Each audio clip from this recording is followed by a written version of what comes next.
علیہ وسلم صحابہ کے درمیان تشریف فرما تھے۔ کسی نے آ کے خبر دی کہ حضرات حسنین رضی اللہ تعالیٰ عنہما نہیں مل رہے۔ آپ صلی اللہ علیہ وسلم یک دم گھبرا کر اٹھے، صحابہ بھی آپ کے ساتھ اٹھے، تلاش کرنا شروع کر دیا۔ حضور صلی اللہ علیہ وسلم پر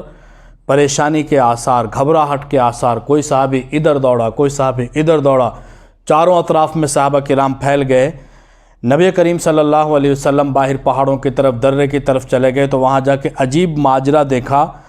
کہ حضرات حسنین رضی اللہ تعالی عنہما دونوں کے دونوں ایک دوسرے کے ساتھ کولی بھر کے کھڑے ہوئے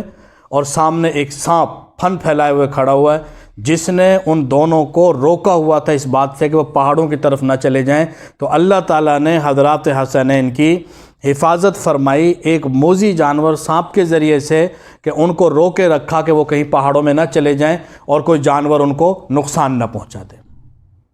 قرآن کی آواز میں سن نغمہ لا تک نہ تو، اندر سے بھی ہو جا ہرا، کھلنے سے پہلے مسکرا، گرنے سے پہلے ہی سنبھل، حیا علی خیر